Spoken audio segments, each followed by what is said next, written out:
Yang Maha Esa. Pada pagi hari ini kita bisa berjumpa walaupun secara online di dalam forum sekolah SFIMA ini, Sekolah Filsafat Musa Asy'ari. Sebagaimana yang sudah teragendakan bahwa pada pertemuan hari ini ada satu narasumber yang akan kita perdengarkan bersama sehingga kita nanti bisa eksplorasi lebih jauh. Namun sebelum aktivitas hari ini dimulai, ada baiknya marilah kita berdoa bersama menurut keyakinan dan agama masing-masing dengan harapan semoga awalan doa ini menambah pertemuan ini menjadi bermanfaat, berkah, dan berjalan dengan lancar. Amin. Saya persilakan untuk berdoa menurut keyakinan masing-masing. Kami persilahkan. Iya, terima kasih para peserta. Nah, langsung saja bahwa sebagaimana yang sudah diagendakan akan ada satu narasumber yang akan mempresentasikan, yaitu Bapak Dr. Taufik Pasya MKes dengan topik Sains Kesehatan dan Filsafat Ketuhanan. Nah, para peserta yang kami hormati, sekedar prolog atau pengantar saja bahwa narasumber yang kita hadirkan pada hari ini sangat kompeten dan representatif untuk membawakan topik ini. Nah, sebelum lebih jauh saya perkenalkan siapakah sosok dari Dr. Taufik Pasya MKes MPD ini ya. Beliau adalah Dekan Fakultas Kedokteran UPN Veteran Jakarta. Pendidikan S1 Fakultas Kedokteran Unsrat Manado tahun 1997.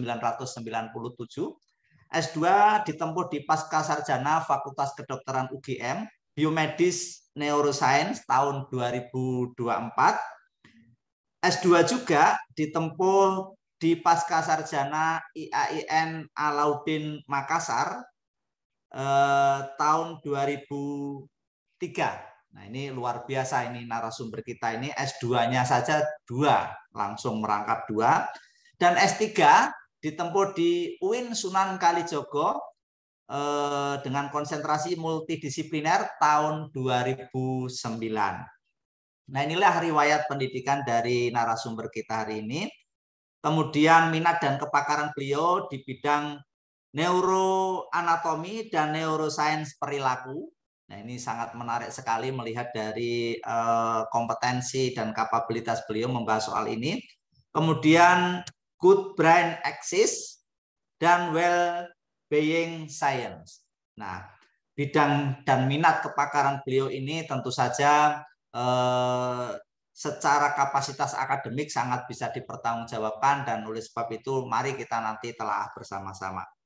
Kemudian sekedar mengenalkan jabatan dan pengalaman beliau, pernah menjabat sebagai Direktur Center for Neuroscience, Health and Spiritual di CNIT UIN Sunan Kalijaga 2012 sampai 2014. Kepala Pusat Studi Otak dan Perilaku Sosial LPPM Unsrat Manado tahun 2009 sampai 2019. Kepala Bagian Anatomi Histologi Fakultas Kedokteran Unsrat 2016 sampai 2019. Sekjen PP Masyarakat Neuroscience Indonesia 2019 sampai sekarang. Anggota luar biasa Seksi Spiritualitas, Religi, dan Psikiatri PPPDSKJI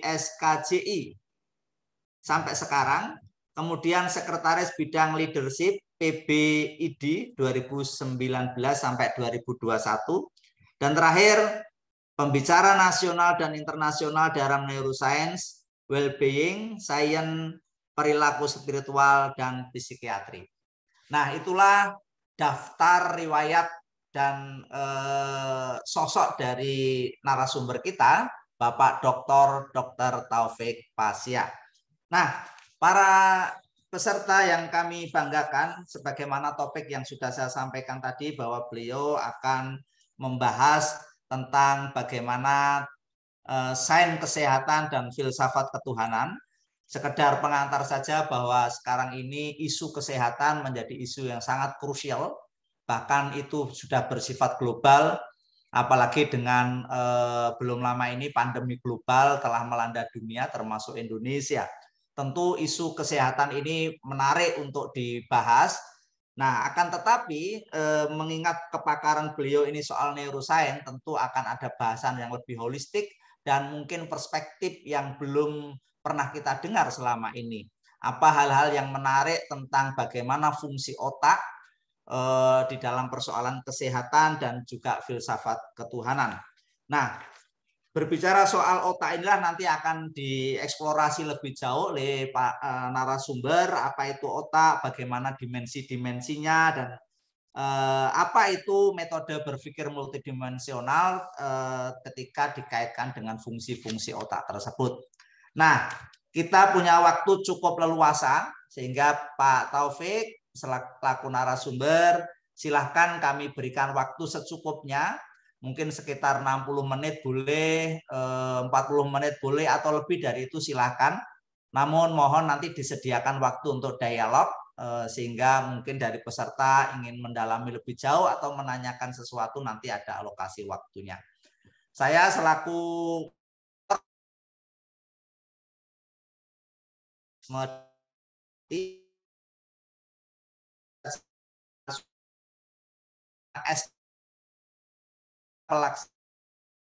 berlangsung.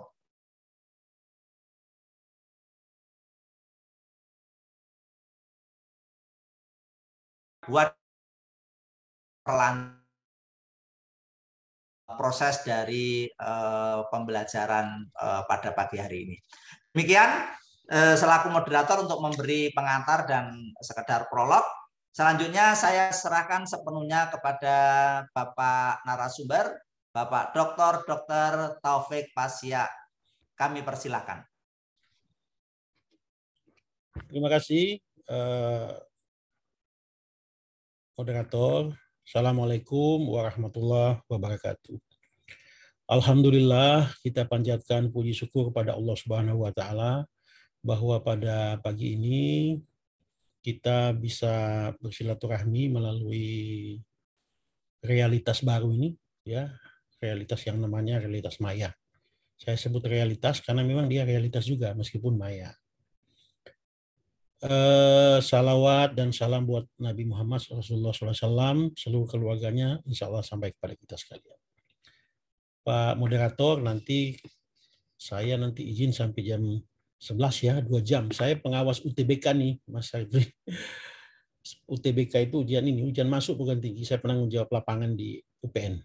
Jadi saya siap mengawasi ya. Oke. Menyesuaikan nanti jam 2 jam lah, insya Allah kita bahas ini. Paling lama 1 jam. Bagus diskusi ya, karena saya lihat kapasitas dari teman-teman ini luar biasa juga semua ini, pendidikan tinggi, kemudian memiliki minat yang luar biasa di sini. Ini satu tema yang menarik sebenarnya kalau kita lihat dari tema ini, karena apa? Kalau kita baca jurnal-jurnal ilmiah di bidang kedokteran itu ada tren yang luar biasa yang makin hari makin menaik. Dulu orang membahas ilmu kedokteran atau secara umum sains kesehatan itu sebagai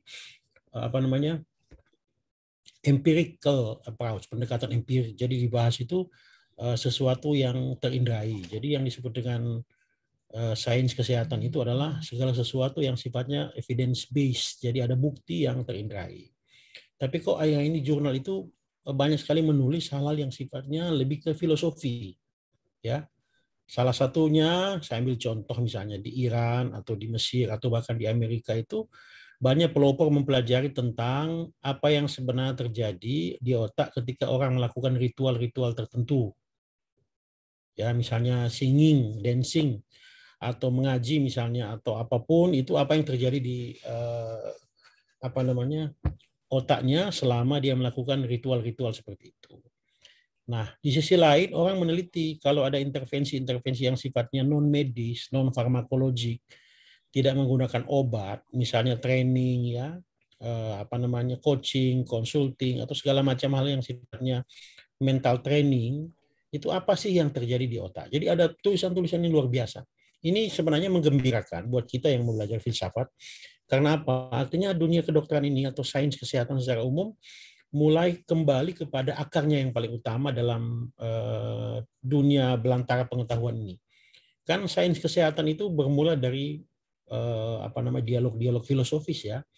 Kalau kita lihat Hippocrates itu bapak kedokteran, bahkan sejumlah macam Galen misalnya, atau Ibnu Sina dalam Islam misalnya, atau Al-Kindi, itu adalah orang-orang yang selain dokter, mereka itu adalah filosofi. Bahkan ilmu genetika yang sangat luar biasa hari ini itu dipelopori oleh Mendel. Mendel itu seorang pastor. Dia bukan dokter, dia seorang pastor yang tinggal di satu biara dan kemudian mendalami secara mendalam apa yang sebenarnya terjadi pada tumbuhan yang kemudian dia membangun ilmu genetika.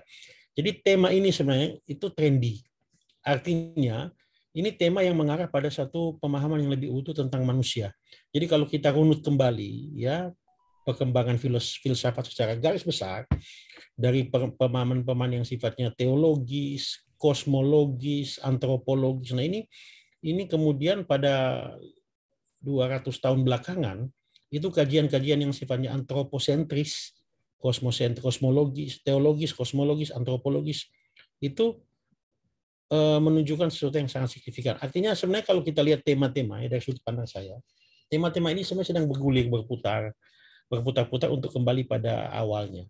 Oleh karena itu saya menyambut baik tema ini. Izinkanlah saya berbicara tema ini dari bidang keahlian saya di bidang ilmu tentang otak. Ada banyak sekali temuan ya dalam bidang kesehatan yang itu bukan bagian dari kompetensi saya meskipun saya sebagai dokter. Misalnya stem cell ya. Stem cell itu sel induk itu temuan yang luar biasa. Kemudian penemuan-penemuan di bidang teknologi kedokteran itu sangat luar biasa. Tapi itu bukan bagian dari minat saya. Saya berminat pada bidang yang disebut dengan neuroscience. Itu ilmu tentang hubungan antara neuron sel saraf dalam otak yang membentuk perilaku. Makanya saya akan mencoba melihat ini dari perspektif ini. Suara saya bagus nggak ini, Mas? Bagus ya kedengarannya? Cukup jelas? Jelas cukup ya? Jelas, Prof. Ya. Oke. Nah ini, next. Wah nggak bisa next nih.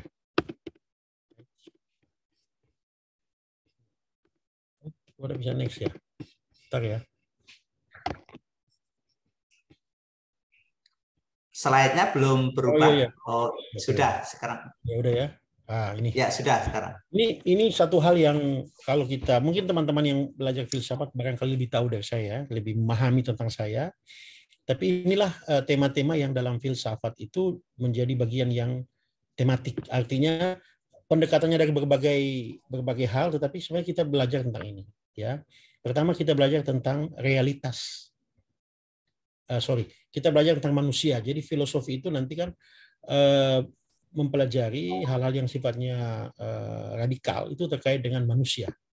Maka kemudian lahirlah berbagai ragam filsafat yang sebenarnya kalau kita pelajari mendalam itu ujung-ujungnya itu belajar tentang manusia sebagai apa. Yang kedua, itu realitas. Apa sih yang dimaksud realitas? Itu dikaji oleh beragam filsafat, pendekatan filsafat yang sebenarnya kalau kita lihat sampai ujungnya itu sebenarnya adalah bahas tentang apa itu wujud, apa itu realitas. Dan yang ketiga ini yang paling menarik adalah apa itu kehendak bebas. Ini tema-tema yang sependek pengetahuan saya. Nanti mohon dikoreksi ya teman-teman yang belajar filsafat. Sependek pengetahuan saya yang saya pernah belajar dulu antara lain ke Pak Musa, itu bahwa tema-tema filsafat itu tidak lari dari tiga ini. Manusia, realitas, dan kehendak bebas. Nanti kemudian akan ada pendekatan-pendekatan yang logika, etika, estetika. Tetapi temanya nggak jauh dari ini. Makanya saya coba masuk ke wilayah ini, termasuk filsafat ketuhanan itu, apapun definisinya akan mengarah pada pembahasan tentang manusia, realitas, dan kehendak bebas.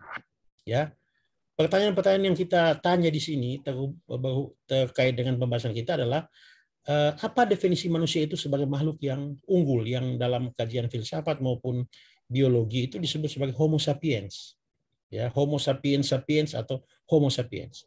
Lalu apa yang disebut dengan wujud? Apa itu realitas yang kita pahami seperti selama ini? Itu realitas itu apa sebenarnya? Dan ketiga, apa itu kehendak bebas? Nah, ini kita akan mencoba melihat tren dalam bidang ilmu kesehatan, terutama dalam bidang neuroscience. Nah, ini lima kemajuan yang mengubah pemahaman filsafat maupun sains tentang tiga hal tadi, manusia, realitas, dan kehendak bebas. Ini lima hal yang saya kutip. Ada banyak hal ya, tapi saya coba berkecil menjadi 5 hal untuk memudahkan pemahaman kita. Bagaimana sebenarnya definisi manusia unggul, kemudian realitas, kemudian predestination and free will itu diredefinisi ulang sehubungan dengan temuan-temuan seperti ini. Akibatnya kita harus mengubah restrukturisasi kognisi kita atau pemahaman kita atau narasi-narasi atau konsep-konsep pengetahuan yang kita bentuk selama ini dengan melihat hal seperti ini. Ya, ada 5: readiness potensial, virtual reality, artificial intelligence, brain implant, and fecal implant. Ini 5 hal yang paling menarik itu di bawah tuh. Akan mengubah pemahaman kita tentang feses tinja, ya, yang selama ini kita anggap sebagai bagian yang tidak pernah dipelajari oleh filsafat. Tapi mungkin dengan tema hari ini filsafat bisa belajar tentang tinja. Ya, kapan-kapan Pak Moderator akan ada topik filsafat tinja. Nah, gitu misalnya. Satu waktu nanti ada filsafat. Ini salah satu yang mengubah asumsi dasar tentang tinja yang efeknya bukan hanya farmakologik, terapeutik, tapi manusia itu sendiri dengan ini berubah. Anda bisa bayangkan bagaimana mungkin tinja itu diimplantasi kepada manusia, ya. Tapi ini yang akan kita bahas pada pagi hari ini. Saya ingin memulai dengan readiness potensial, ya. Ini kita kalau melakukan sesuatu itu kan ada niat. Saya mau minum, saya mau makan, saya mau ke sana, itu ada niat. Jadi niat ini selama ini kita memahami niat itu inisiasinya dari kita. Otoritasnya dari kita, individu yang melaksanakan. Ya, kita yang melakukan itu. Niat kemudian bergerak. Jadi sesuatu yang dilakukan secara sadar itu selalu didahului dengan niat. Jadi niat itu mendahului sesuatu yang akan kita lakukan. Makanya kan ada hadis Nabi kan, innamal a'malu binniyat. Amal-amal itu, tindakan-tindakan, perbuatan itu didahului dengan niat. Jadi ada niat. Bahkan kalau kita pelajari itu mulai dari sholat, kalau dalam Islam ya, sampai dengan mulai dari makan, puasa, bersetubuh, bahkan sampai dengan sholat mayit, itu niat, selalu ada niat lebih dulu. Semua ibadah dalam Islam itu ada. Bahkan Imam As-Suyuti itu dalam salah satu bukunya ada bab khusus membahas tentang niat. Itu bayangkan ya. Dan niat ini satu hal yang sebenarnya dalam kajian-kajian fikih ya, maupun kajian-kajian terkait dengan tarekat atau apapun itu menjadi bagian yang sangat penting. Bahkan dalam kajian filosofi ini intensi ini atau niat ini sesuatu yang sangat luar biasa ya. Nah, tapi saya kasih satu fakta ya, satu hasil riset neuroscience. Anda lihat ini, tapi ini baru dilakukan pada gerakan motorik. Jadi orang kalau mau memegang sesuatu dalam riset ini itu menggerakkan jari. Jadi menggerakkan jari. Jadi sebelum kita menggerakkan jari ini atau kita goyang tangan gini, jari ini, itu ada niat menggerakkan jari. Niat kita itu yang ada di salah satu bagian otak, kemudian dikirimkan kepada bagian otak lain yang mengurus gerakan. Jadi begitu kita niat, kita bergerak ini. Ini niat sampai dengan geraknya jari ini, itu direkam dengan gelombang otak. Anda lihat yang berwarna hitam kalau di gambar ini. Ya, mohon maaf yang lihat aja, saya tidak usah belajar secara mendalam, lihat aja. Itu warna hitam. Ya, nah, dan antara I feel the urge to move now, ya, niat itu ke movement, ya, pergerakan sampai 500 itu kalau kita tolong diperhatikan gambar ini karena intinya ada di sini. Kita akan membahas tentang niat. Dalam gerakan jari itu gerakan terjadi pada 500 positif itu, garis X itu gerakan terjadi. Untuk bergerak itu ada niat lebih dulu. Yang garis biru, panah biru, ya, itu baru terjadi. Selama ini kita pahami bahwa sebelum kita menggerakkan pada 500 tanda 500 itu niat bergerak itu ada, dan itu digerakkan oleh gelombang otak itu ada. Tapi ternyata, teman-teman, sebelum niat itu muncul, itu ada gelombang yang memunculkan niat. Ada gelombang pergerakan, itu tanda merah tuh. Gelombang merah. Jadi sebelum kita muncul niat, itu ada aktivitas otak di daerah yang sama dan beberapa di antaranya sehingga muncul niat. Nah, muncul niat ini kemudian menggerakkan jari. Jadi itu dilambangkan dengan gambar nih, merah nih. Coba lihat merah tuh. Makin lama makin kuat nih. Gelombang merah ini itu disebut dengan potensial aksi atau perekaman gelombang otak, itu ditandai dengan itu. Coba Anda lihat ya. Sebelum orang itu berniat bergerak, menggerakkan jari, niat belum muncul, itu sudah didahului oleh satu gelombang. Pertanyaan mendasar secara filosofis adalah, apakah niat itu dari kita, inisiasi kita, free will kita, atau ada predestinasi yang di belakang niat ini menggerakkan niat? Ini pertanyaan yang menurut saya masuk sampai ke filosofis nih, bukan hanya neuroscience. Inilah kemudian para ahli neuroscience itu sampai hari ini mempelajari apa yang disebut dengan readiness potensial, yang disebut dengan potensial kesiapan. Jadi sebelum kita berniat, kita udah dahulu ada yang mengantar kita menuju niat. Mungkin ilmuwan saraf ini akan bilang ini gelombang otak atau ketidaksadaran atau apapun. Tapi kita sebagai orang yang belajar teologi terutama, filsafat atau apalagi mendalami problem niat dalam ajaran-ajaran Islam atau ajaran agama lain, kita akan bertanya, apa ada sesuatu yang menggerakkan kita sehingga timbul niat menggerakkan jari? Ini pertanyaan mendasar karena akan jawabannya akan menentukan apakah kita betul-betul makhluk bebas, bisa menginisiasi sesuatu, ataukah ada kekuatan lain di belakang kita yang menggerakkan. Entah apa namanya kekuatan. Ini sudah dibuktikan dalam ilmu kedokteran, terutama neuroscience. Menurut penemuan ini masih banyak dilakukan ya, udah kurang lebih 10 tahun riset tentang readiness potensial ini mempelajari. Menurut penelitian ini, niat kita itu didorong oleh sesuatu sebelum itu. Jadi sebenarnya kita nggak ada otoritas. Kita nggak punya otoritas menggerakkan jari, menimbulkan niat, karena ada yang menggerakkan. Ini saya tanya secara filosofis, kalau sudah begini terkait gerakan ya, apakah kita punya kehendak bebas? Ataukah kita menjalani takdir aja? Oh, panjang sekali kalau kita nanya ke fikih nih. Apakah menjadi pencuri itu adalah kehendak bebas atau menjalani takdir? Panjang ini ujungnya. Misalnya kalau kita coba bawa ke urusan-urusan agama ya, fikih ya. Kalau begitu, kalau ini menjalani takdir sebagai pencuri tidak berdosa dong. Kan saya menjalani takdir. Dan mau saya. Ini panjang ceritanya. Merembes sampai filsafat, merembes sampai dengan teologi. Dari penemuan ini. Ini yang mengubah pembahasan kita yang saya sebut dengan kehendak bebas sebagai tema besar dalam filsafat, apalagi kemudian kalau kita bicara filsafat Tuhan. Apakah memang otoritas ada kita nggak manusia ini? Atau kita ini hanya anak-anak yang digerakkan oleh sesuatu yang lebih kuat yang namanya praniat. Sebut aja praniat ya. Niat, praniat. Ada yang menggerakkan nggak? Kita selama ini menyadari kalau kita melakukan sesuatu, kita berniat. Tapi ternyata gelombang otak itu ada yang namanya praniat. Nah, ini satu ya persoalan kita. Jawaban kita akan menentukan seperti apa makna kehendak bebas dan predestinasi di kita. Kalau kita susutkan ujung-ujungnya, jauh nih, ini panjang nih cerita nih. Dosa pahala masuk di sini nih. Ya. Bahkan kalau saya boleh nyindir-nyindir sedikit ya di luar filosofi ya, sejarah Islam bagaimana Sunni dan Syiah itu muncul, kafir mengkafirkan itu muncul, kita nanya sampai sini. Jangan-jangan orang kafir itu memang diskenariokan seperti itu. Kalau pakai teori ini. Karena ada praniat sebelumnya. Kehendak kita didahului kehendak lain yang bukan otoritas kita. Nah, hanya saja, teman-teman, riset ini baru untuk gerakan motorik. Gerakan, ya, untuk gerakan jari. Udah banyak risetnya. Boleh, yang berminat nanti, saya tertarik menulis ini. Nanti yang teman-teman mau menulis riset ini, kita coba tulis tentang ini. Ya. Bagaimana sebuah range potensial menghilangkan makna daripada kehendak bebas manusia. Ya, ini satu ya. Satu yang membuat kita coba menemukan hal yang sifatnya revolusioner dalam tema-tema besar filsafat terkait kehendak bebas. Satu. Kedua, ini virtual reality, realitas maya.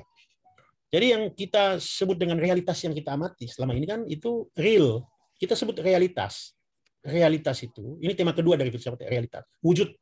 Yang kita sebut wujud itu selama ini adalah sesuatu yang sifatnya terindrai. terindrai. Jadi bisa dilihat, diraba, dipegang. Makanya dalam ilmu kedokteran atau sains kesehatan umum, bahkan ilmu-ilmu yang lain, sesuatu disebut ada, being, atau mawujud atau realitis adalah sesuatu yang terindrai.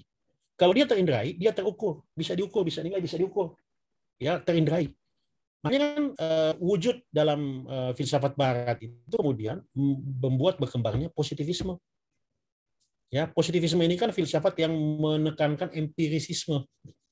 Teman-teman lebih tahu dari saya, bahwa sesuatu yang sifatnya ada atau mawujud, ya, atau realitas itu kalau betul-betul. Nah, kemudian ilmu matematika menambah, nggak cukup dengan terindrai, dia harus bisa diukur. Selain observable, bisa diobservasi, dia measurable, dapat diukur, bisa diukur. Kalau bisa diukur, maka orang-orang seperti Newton misalnya melahirkanlah antara lain ilmu-ilmu matematika, ya. Ilmu matematika itu statistik segala macam itu, integral, ya, segala macam matematika itu adalah membuat hal-hal yang sifatnya mewujud itu miserable, dapat diukur. Maka lahirlah statistik. Anda jangan heran kalau hari ini Anda berkiblat di barat, ya. Semua hal yang Anda harus terukur. Ini pengaruh positivisme yang kalau kita lihat selama ini itu terindai. Masalahnya kemudian kata Einstein, teman yang namanya Abraham Pais.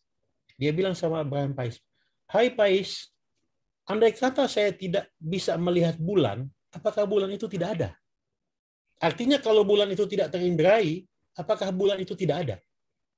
Nah, ini Einstein bertanya yang kemudian menjadi patokan dasar berkembangnya fisika modern, fisika kontemporer. Bahwa ternyata yang disebut real itu, yang disebut wujud itu, yang disebut ada itu tidak selalu harus dibuktikan dengan bukti-bukti empirik, bukti-bukti objektif. Karena bukti-bukti objektif akan sangat bergantung pada alat. Saya contoh ya, kalau kita ru'yah, ya, kita ru'yah bulan. Kita kadang-kadang pakai teropong kan? Tanpa teropong kita nggak bisa lihat hilalnya. Apakah lalu berarti bulan nggak ada? Kalau kita lihat dengan mata telanjang, wah nggak ada hilal. Nggak, kita pakai alat bantu. Nah, alat bantu ini menurut kajian-kajian fisika itu mendistorsi fakta. Saya lihat kalau Anda masukkan dengan mata ya, dengan peneragan mata, masukkan kayu lurus ke air, apa yang terjadi? Kayu itu bengkok. Jadi mata aja untuk mengamati realitas empirik ini terdistorsi. Terdistorsi betul. Kita nggak bisa menemukan sesuatu yang sebenarnya. Makalah lahirlah fisika kuantum yang menyatakan bahwa itu sebenarnya bukan semata-mata soal sesuatu yang teramati, tapi terdeteksi pun bisa. Maka partikel-partikel kuanta itu kan terdeteksi meskipun itu nggak bisa dilihat. Nggak ada yang pernah lihat partikel itu secara nyata, ya, tetapi jejaknya itu terdeteksi. Maka berubahlah makna ini dalam fisika modern ini adalah bahwa yang disebut wujud itu tidak cukup hal kalau hanya menyatakan empirik. Dalam fisika modern ini, sesuatu yang belum terindrai pun itu bisa dianggap sebagai sesuatu yang being, yang mewujud, yang ada. Nah, oke. Sekarang kita lihat ya, ini definisi ini yang kita pahami selama ini, yang kita pahami. Dan mungkin ini masuk ke semua wilayah-wilayah yang terkait dengan ilmu pengetahuan, sains. Sekarang pertanyaannya, baru. Realitas itu bisa kita ciptakan. Kita bikin. Ya, kita ciptakan realitas itu, antara lain yang paling maju ini yang VR ini, virtual reality. Anda mungkin pernah mendengar ya metaverse ya, yang heboh-heboh yang. Saya itu sebenarnya 2 tahun lalu itu udah pernah menyampaikan pidato di KAHMI, Korps Al-Hilmi, pusat di Jakarta. Saya udah menyampaikan presentasi ini itu di perpustakaan. Saya udah bilang pada waktu itu jauh sebelum orang membahas tentang metaverse. Itu 2019 saya ngomong. Saya bilang apa? Akan ada suatu waktu nanti kita menunaikan ibadah haji itu dengan menciptakan realitas sendiri dalam teropong yang namanya VR. Ya, jadi selama ini realitas itu kan di luar kita. Realitas itu di luar, terindrai. Kita menggunakan panca indera. Tapi ternyata dengan alat yang namanya VR ini, Anda bisa menciptakan realitas itu sendiri di dalam kepala Anda dengan hanya menggunakan alat ini. Dipasangi di mata. Jadi nanti dengan membeli alat ini aja, Anda akan berada pada Ka'bah, akan berada di Mina, akan ada di Arafah, akan berada di Mekah, Madinah sekaligus. Dengan menggunakan tanpa Anda datang ke sana. Jadi realitas baru terbentuk. Kita sebut ini virtual reality atau realitas virtual atau realitas maya. Jadi desain daripada realitas itu kita pindah. Kalau dulu kita naik haji itu harus ke sana kan untuk merasakan. Tapi dengan alat ini kita bisa merasakan sensasi yang sama tanpa berpindah. Nah, urusan boleh tidaknya bukan urusan saya, itu urusan hukum fikih. Fuqaha punya urusan itu. Bukan saya. Apa boleh enggak? Tapi fakta di lapangan bilang kita bisa pindah nih realitas nih. Bisa kita bawa. Nah, pertanyaan saya, dalam Al-Quran misalnya atau dalam penjelasan filosofis itu, nanti kita lihat slide berikut ya dari Milton ya. Apakah mungkin kita menciptakan satu VR dari surga atau neraka? Ini pertanyaan yang sangat fenomenal ya. Saya kutip ini ya. Ini misalnya ini disampaikan oleh Ini Milton. Coba Anda lihat apa yang disampaikan Milton ini. Kita bisa menciptakan surga dari neraka dan neraka dari surga dengan pikiran. Ini disebutkan berapa ratus tahun lalu, tapi kemudian hari ini realitas itu kemudian berubah. Realitas itu ternyata tidak selalu apa yang seperti kita pahami selama ini. Realitas itu bisa kita ciptakan sendiri yang disebut realitas maya. Lalu pertanyaannya kemudian, kalau begitu yang real itu apa? What the meaning of the real? Apa yang disebut real itu apa? Mimpi. Mimpi ini adalah pemula daripada virtual reality. Kita mimpi itu adalah suatu virtual reality. Virtual reality itu mimpi. Ini sebelum saya bicara virtual reality yang modern, itu mimpi, melamun, itu adalah virtual reality, tapi datangnya dari dalam. Anda bayangkan, Anda mimpi dikejar anjing. Anjingnya nggak ada. Tempat Anda dikejar nggak ada realnya. Tapi denyut jantung Anda takikardi bertambah. Nafas Anda memburu. Artinya, mimpi itu bisa mempengaruhi sampai kinerja performa fisik Anda. Anda bisa mimpi loh. Ini virtual reality yang sebelum orang menemukan virtual reality dengan penggunaan dari luar, kita punya virtual reality. Bahkan ada virtual reality yang lebih luar biasa. Imajinasi namanya. Mari saya bawa ke pengertian sederhana imajinasi ya, visualisasi. Anda duduk sore hari ya di tengah hujan, ditemani kopi dan sepotong kue. Anda duduk setengah tidur. Lalu Anda membayangkan masa-masa indah Anda ketika Anda masih kecil dengan orang tua, begitu indahnya. Kalau diperiksa denyut jantung Anda itu bradikardi. Anda merasakan calm, ketenangan, saraf parasimpatis yang dominan. Anda tenang.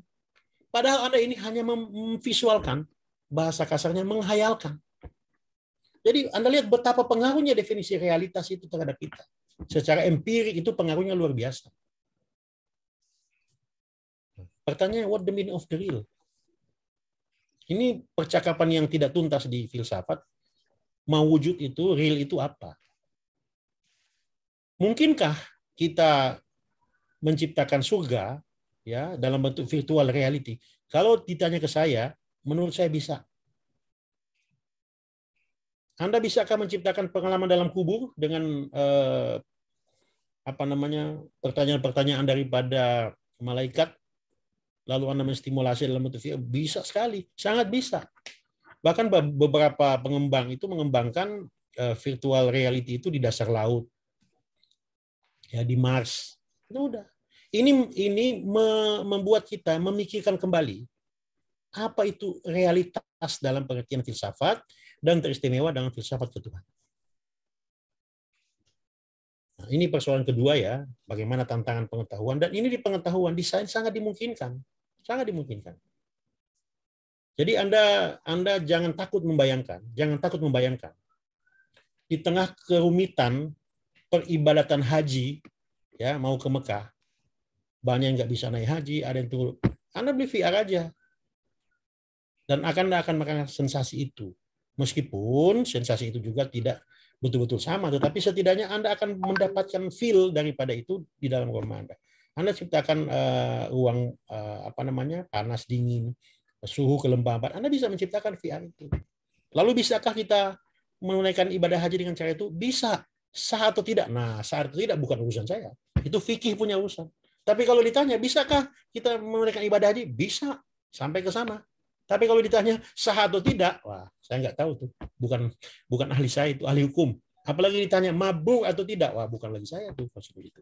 Tapi ini tantangan. Bukan tidak mungkin satu waktu nanti orang akan simulasi dalam bidang kedokteran ini sudah menampakkan ini. Pekerjaan-pekerjaan yang menggunakan VR ini sudah banyak di negara-negara modern di fakultas kedokteran, itu sudah banyak dibikin. Itu jangan heran pernyataan dari John Milton ini, Paradise Lost in dalam novel ya. Kita bisa bikin surga dari neraka dari surga. Ini VR-nya. Belum kalau kita masuk lagi augmented reality ya, yang lebih sedikit lebih. Nah, inilah yang teman-teman yang menurut saya hal-hal yang menjadi topik utama dalam filsafat mengenai the real. Apa itu wujud, apa itu mewujud. Ya, mungkin nanti kalau kaitan dengan wajibul wujud, mungkinul wujud itu nanti ada pembahasannya sendiri. Ya, tetapi kita mempertanyakan realita, real itu apa? Yang real sebenarnya apa? The real itu apa? Memang kalau kita belajar lebih ke arah abad 17 itu Karl Popper udah menjelaskan ini. Karl Popper bukan 17. Sekitar tahun-tahun 70-an lah Karl Popper udah menjelaskan tentang ini. Dia menjelaskan secara filosofis dengan John Eccles, seorang neuroscientist, menjelaskan tentang realitas itu seperti apa. Ini realitas dalam pikiran kita yang bisa kita ciptakan. Ya, itu yang kedua ya. Kita belajar tentang tema-tema besar dalam filsafat. Nah, yang ketiga itu artificial intelligence. Ini tantangan luar biasa. Apa itu artificial intelligence? Secara sederhana adalah memindahkan kecerdasan manusia ke dalam mesin. Salah satu yang lebih canggih daripada salah satu bentuk artificial intelligence yang canggih itu namanya machine learning, mesin pembelajaran. Ini sifatnya prediksi, tapi saya tidak bahas ini ya. Coba lihat ya, di sebelah kiri saya itu ada satu gambar, namanya Sophie. Sophie itu the world first robot citizens. Ini adalah warga pertama di bumi yang sifatnya robot.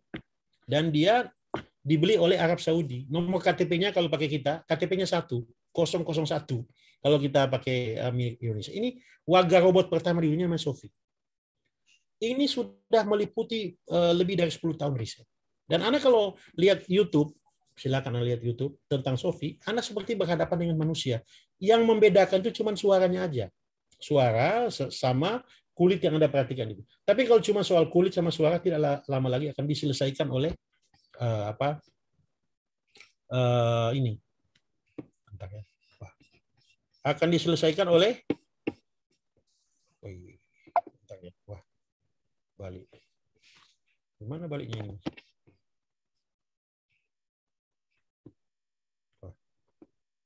Nah ini. Coba Anda lihat dari 2020 itu kecerdasan manusia itu yang digunakan ke robot itu hanya bisa main game. Tapi 2026 ya, 2024 dia sudah bisa menerjemahkan bahasa yang dibicarakan. Tahun 2045 dia sudah bisa menulis editorial di satu surat kabar. 2028, 2045. Pertanyaan kita, kalau begitu, manusia itu apa sebenarnya? Kalau keunggulan manusia ini udah pindah ke robot. Ini Sophie ini, selain dia face recognition, dia bisa mengenal wajah Anda yang pernah dia kontak. Dia udah bisa membaca emosi Anda. Nggak lama lagi ini emosi akan pindah ke Sophie ini. Nggak lama, karena kalau kita lihat rentang tahun demi tahun, 2020 sampai 2028, itu hanya membutuhkan 28 tahun. Sampai 2022 hanya 1 tahun. Tetapi mampu melipat pakaian, bayangkan. Hal-hal yang sederhana pada manusia mampu melipat. Hari ini kita menemukan robot yang cerdas seperti ini. Mampu melakukan hal-hal yang kita lakukan sebagai manusia. Ya mungkin kalau keluarin sperma, enggak. Ya, ovum nggak bisa hamil. Tapi hal-hal yang prinsip dari manusia seperti berpikir, kan kita menyebut manusia itu makhluk yang tertinggi sebagai Homo sapiens, makhluk yang mampu berpikir. Nah, kalau sudah begini gimana nih? Apa itu definisi manusia sebenarnya? Apa itu Khalifah fil ard? Apa itu insan kamil? Apa itu Ubermensch? Kata Nietzsche.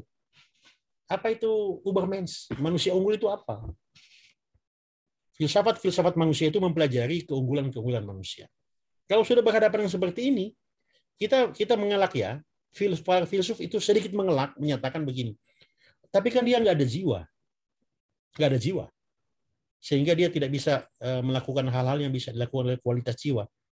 Betul itu, sejauh itu jiwa dimaknakan sebagai sarana untuk terhubung dengan yang lebih tinggi, yang supernatural.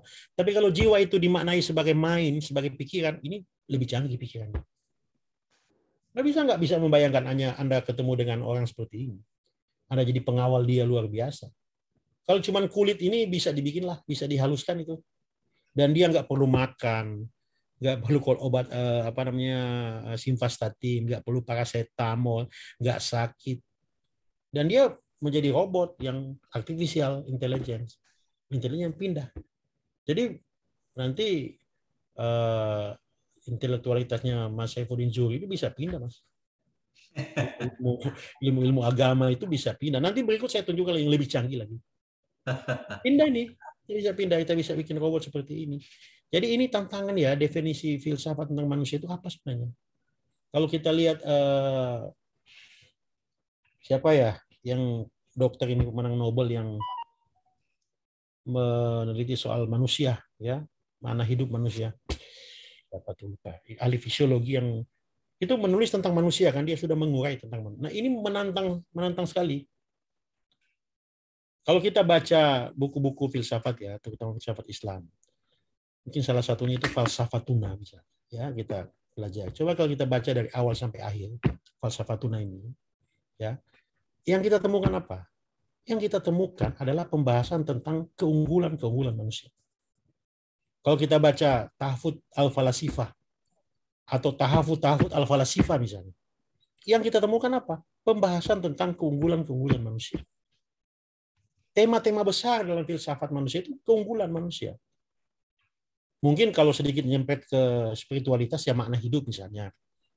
Viktor Frankl misalnya ya. Tapi ini kita hadapan dengan ini. Kita harus memikirkan kembali. Saya tidak menyatakan definisi ulang ya. Memikirkan aja dulu lah. Kita pikir aja dulu. Bagaimana ini definisi manusia dan manusia unggul seperti apa? Manusia kan bukan fisiknya.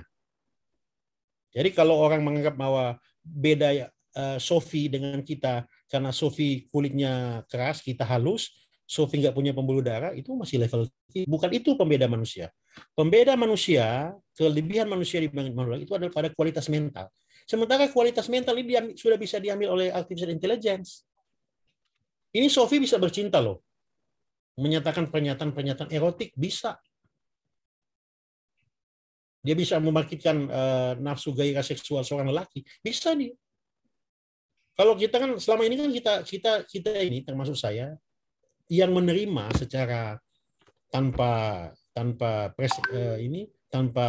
pertanyaan bahwa keunggulan manusia itu adalah pada aspek mental, bukan fisik. Jadi nggak usahlah kita bertanya, Sophie ini kan nggak bisa, kulitnya nggak bagus, kemudian suaranya itu fisik semua, tapi kualitas emosi, terutama pikiran, itu mind, itu bisa dilakukan oleh Sophie.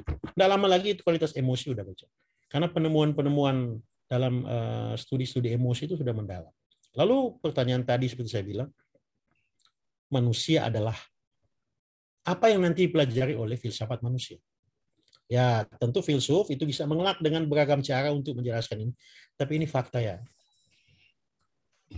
Kemudian, ini keempat nih. Nah, brain implant. Nah, ini lebih gila nih. Ini Elon Musk ini terkenal dengan Neuralink. Neuralink itu dia meneliti pertama di banteng, di babi. Babi yang namanya Gertrude. Babi, kemudian dia bukan monkey itu, namanya pager. Lalu semua yang dilakukan ini monkey atau babi yang sakit. Jadi misalnya monkey itu yang namanya pager itu lumpuh, dipasang implant, lalu lumpuhnya hilang. Implant itu dipasangnya sepasang alat. Sekarang dia mau coba ke manusia implant. Nah, dia bikin itu alat tuh sebelah kiri itu, Elon Musk itu. Riset Neuralink. Dia bisa cantolkan alat itu, tapi ini memang dia ngomong baru untuk mengatasi kelumpuhan, gangguan memori pada Parkinson ya, atau obsessive compulsive disorder. Itu masih untuk penyakit. Tapi dia sebenarnya telah melakukan lebih dari itu, mengendalikan manusia. Yang saya bilang kehendak bebas di awal tadi, dia udah mulai melakukan ini Elon Musk. Dia monyet itu, monkey itu sejak tahun 68 itu ada satu ilmuwan Spanyol, Jose Delgado itu sudah melakukan, dia bisa kendalikan loh. Nah, ini sekarang pertanyaan kita adalah gimana ini soal kehendak bebas? Kalau sudah berhadapan seperti ini, yang menjadi salah satu tema besar filsafat itu kehendak bebas. Terus gimana nih? Dia udah melakukan ke manusia nih, dia mengendalikan. Ada orang bilang katanya vaksin ini untuk mengendalikan kita. Vaksin buat dengan memasukkan microchip ke tubuh kita sehingga bisa dikendalikan. Kalau kita asumsikan itu benar, anggap aja benar pernyataan itu mengenai vaksin, maka yang terjadi hari ini kita kehilangan kehendak bebas meskipun untuk hal-hal tertentu. Ini.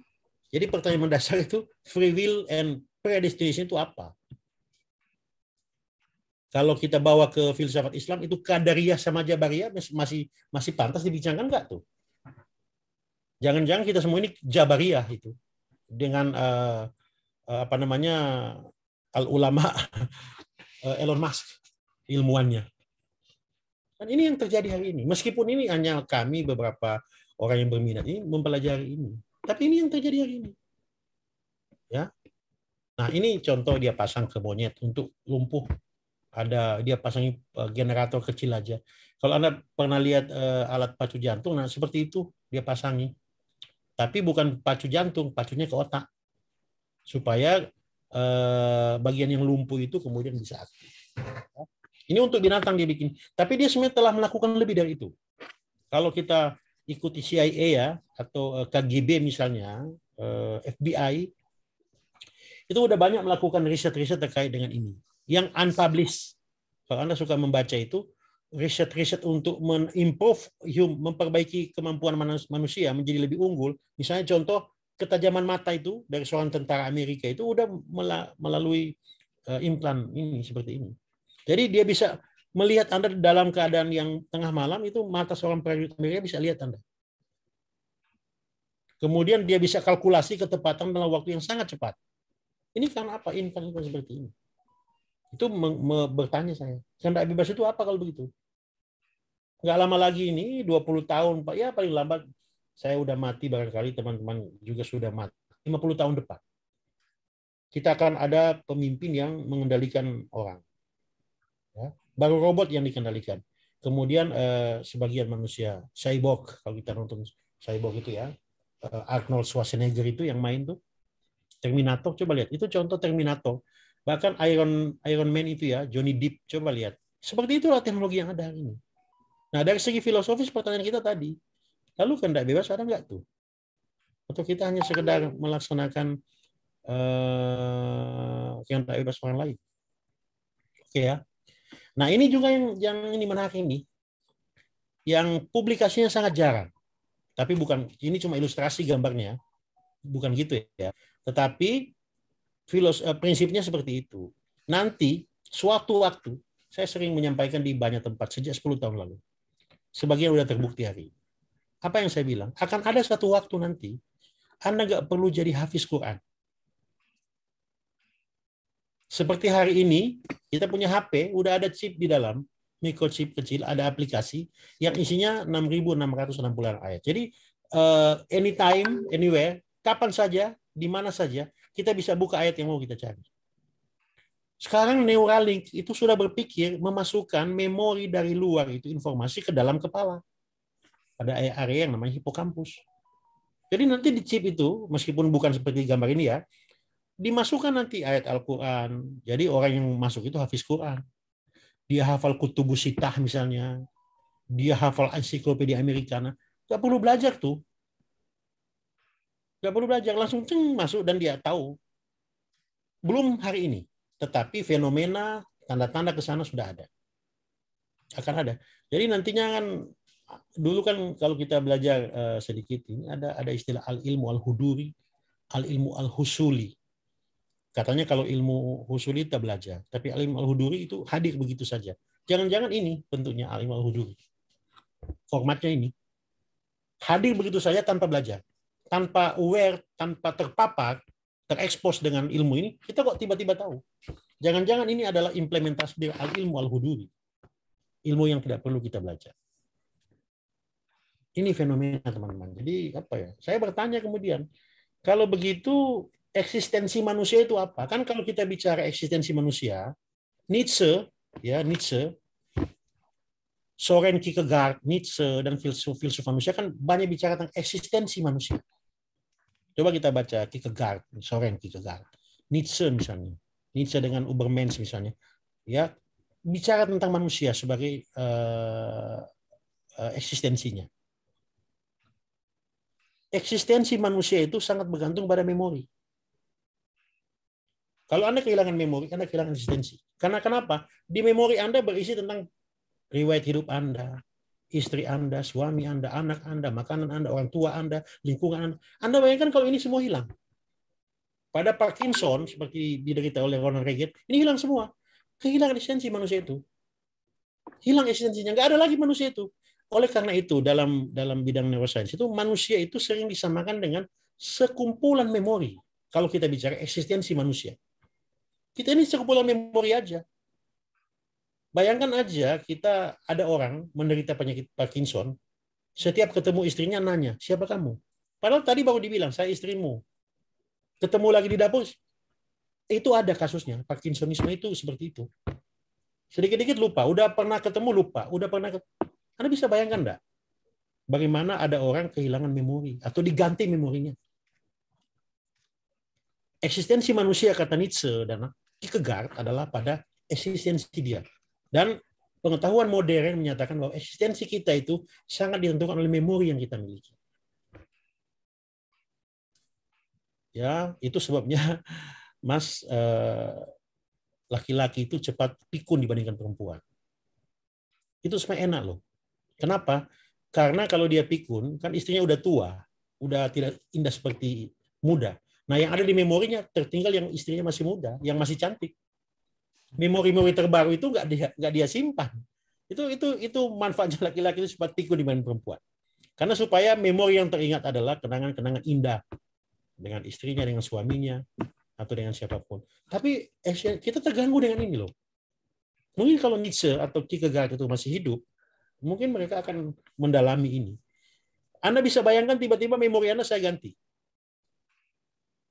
Nah, makanya nanti suatu waktu mungkin begitu saya ganti memori, ada ahli yang mengganti memori, kita jadi manusia lain loh. Lalu kemudian memorinya terisi dengan memori Hitler. Apa yang terjadi? Yang saya ungkap ini, hal-hal yang hari ini belum ada.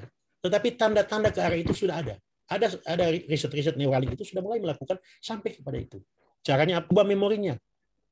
Ini sebenarnya secara non-invasif dari luar itu sebenarnya bisa dilakukan. Namanya brainwashing di perang Korea.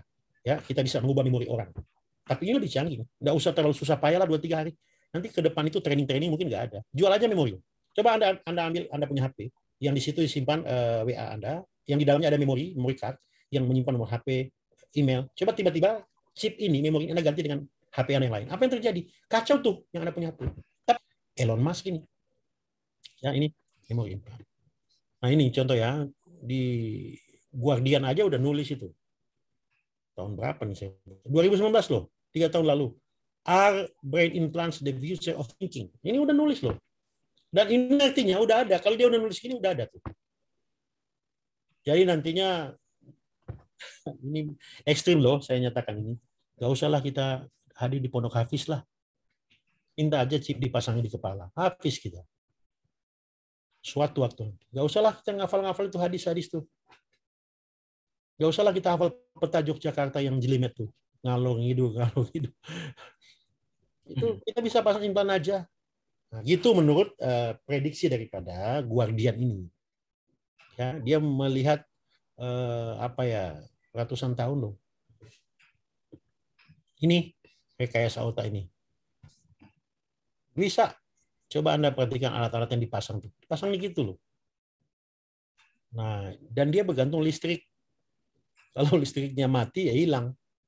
Tapi akan ada suatu waktu nanti nggak mati listrik. Tapi inilah fenomena yang terjadi yang ini ya. Kemudian ini Delgado ini. Contoh ya, tahun 60-an ini, 60 tahun. 60 lah, 63 atau 64 lah. Ini banteng nih sebelah kiri. Ini kisah nyata loh, banteng ini. Banteng A2 nih, Matador itu. Itu kalau ketemu Matador itu dia menyerang tingkat luar biasa. Nah, si Jose Delgado ini kemudian mengoperasi otaknya, dia pasang satu chip di dalam. Yang chip itu mengendalikan bagian otak yang namanya amigdala, pusat agresivitas, pusat emosi. Dan Delgado itu berdiri di tengah sebagai matador di tengah lapangan. Lalu banteng dilepas, yang dia udah pasang tuh. Banteng ke arah dia untuk menyerang. Kurang lebih 3 meter dia gerakan yang remote ini. Apa yang terjadi? Bantengnya berhenti dan tunduk sama dia, menunduk ke bawah. Kehilangan agresivitas banteng tuh. Ini 60 tahun 60 loh. 60 tahun yang lalu. Anda bisa bayangkan perkembangan 60 tahun kemudian sampai hari ini lebih dahsyat dari ini. Cuman unpublished. Tidak dipublish. Kalau sudah begini, kehendak bebas itu apa loh? Nah, ini tantangan-tantangan ke depan, filsafat-filsafat yang termasuk diantaranya filsafat ketuhanan yang topik kita pada hari ini. Ya. Nah, ini yang kelima ini, fecal implant. Fecal implant ini kita punya feses nih. Ini bukan jorok ya kita bicara. Anda lihat gambar di kiri itu. Feses orang sehat itu, tinja itu dikumpul. Orang sehat ya, disentrifuge terus dalam tabung. Nah, lalu ada yang disuntik dalam jarum infus, jadi dimasukkan selang, disuntik ke usus. Ada yang dalam bentuk kapsul. Artinya apa? Memasukkan tinja yang selama ini dianggap sebagai buangan ke dalam tubuh orang lain untuk mengobati sejumlah penyakit. Satu infeksi dari penyakit Clostridium namanya itu memang nggak bisa diobati dan dia antibiotik. Nah, apa yang sebenarnya yang terjadi di sini? Itu yang terjadi adalah mentransfusikan bakteri-bakteri sehat dari satu orang yang sehat kepada orang yang sakit. Jadi makhluk-makhluk kecil ini dipindahkan. Jadi ada pemindahan manusia nih, pemindahan makhluk nih. Kalau kita ini di belantara bumi ini kan makhluk kecil, maka mikrobiota itu makhluk kecil di antara kita manusia. Di dalam diri kita kan jutaan, miliaran. Itu dipindah ke dalam tubuh orang lain. Ya, makhluk-makhluk baru itu dipindahkan ke dalam tubuh orang lain untuk mengobati hari ini. Tapi tren penelitian ini yang disebut dengan gut-brain connection, GBC itu menunjukkan bahwa dilakukan lebih dari sekedar pengobatan ini. Karena mentransplant makhluk dari tubuh orang lain ke tubuh orang lain. Ini kalau kita nanya ke Nietzsche dan Kierkegaard, kalau begitu definisi manusia itu apa loh? Kok makhluk lain bisa pindah ke tubuh saya? Dipindahkan. Ini bukan sekedar transfusi darah. Darah itu kan benda mati. Meskipun dalam ilmu biologi itu hidup juga karena dia mengandung sejumlah ini zat. Tapi ini makhluk loh, makhluk betulan yang namanya mikrobiota.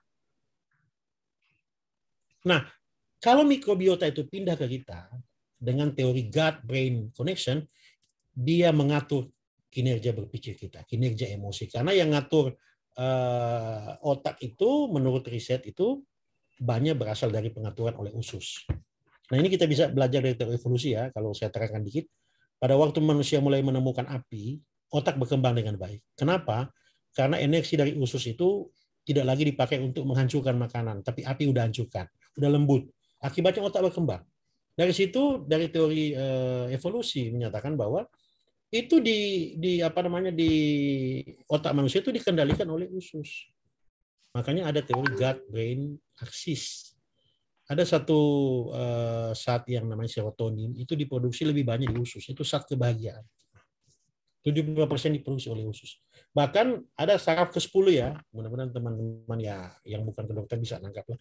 Saraf ke-10 itu serabut saraf yang mengatur otak jauh lebih banyak daripada yang dari atas ke bawah. Bisa Anda bayangkan bagaimana kalau transplantasi ini terjadi dan pengaturan itu dilakukan oleh jasa klinik ini? Maka yang terjadi adalah pengendalian juga, kendali eksistensi.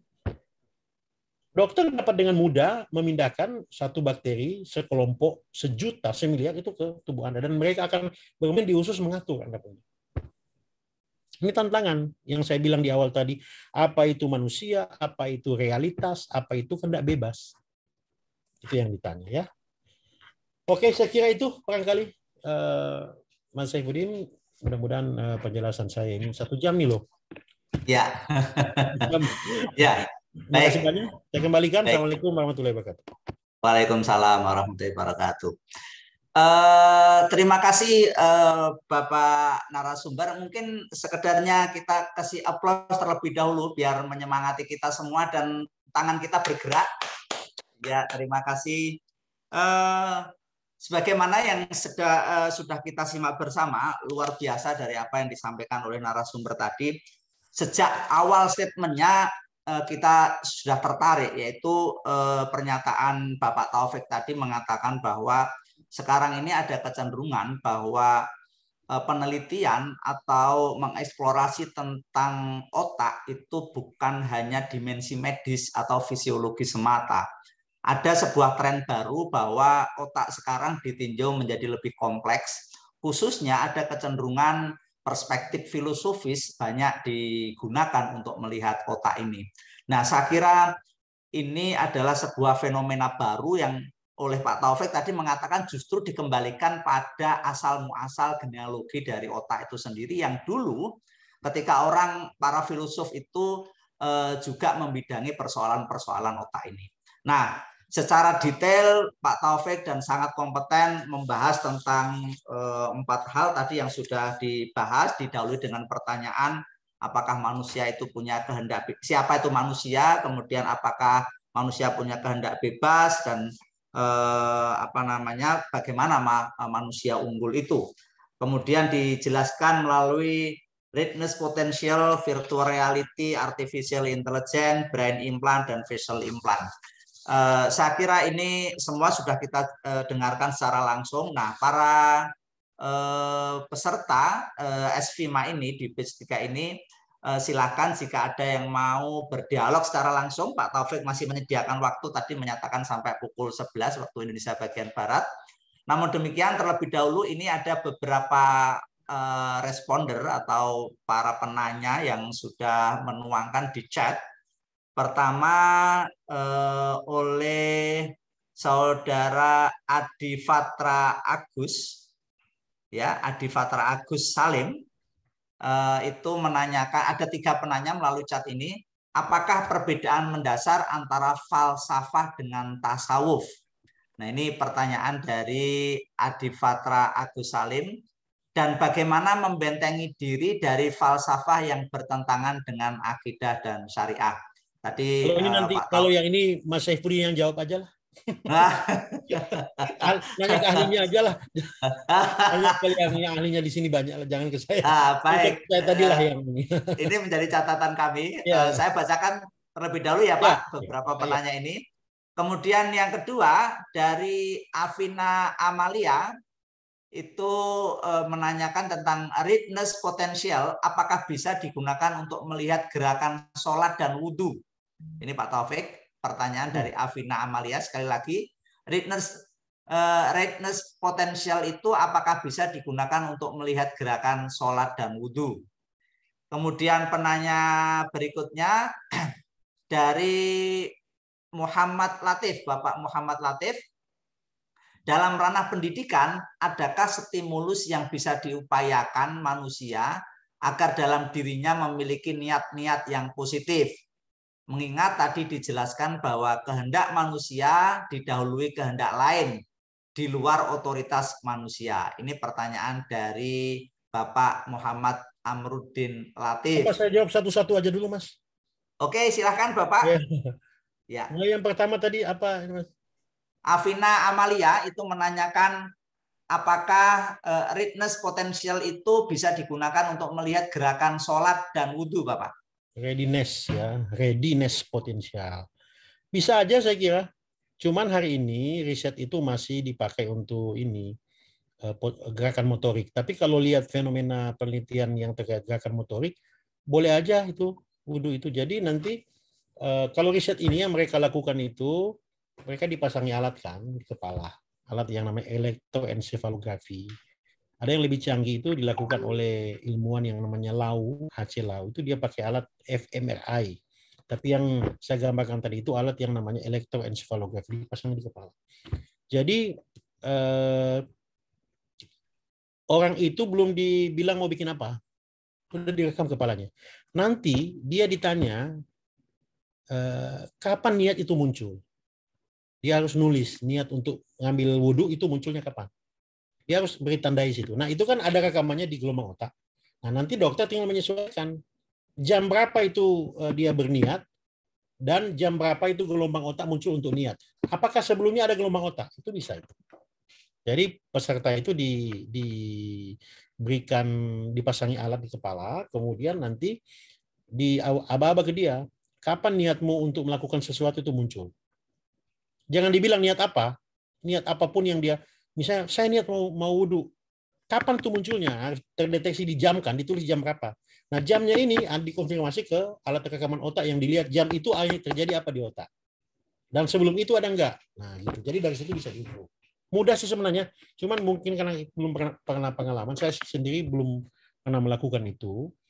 Saya kira kalau kerjasama berbagai bidang itu bisa, tetapi untuk gerakan motorik sih sebenarnya banyak sekali riset yang membuktikan. Kalau mau dilakukan itu hal-hal yang sifatnya kognitif lah, itu boleh. Itu Mas. Oke, terima kasih Pak Taufik. Ya. Itu respon untuk Mbak Afina Amalia ya, bisa dengarkan dengan baik. Berikutnya Pak Taufik, ini dari Bapak Muhammad Amrudin Latif.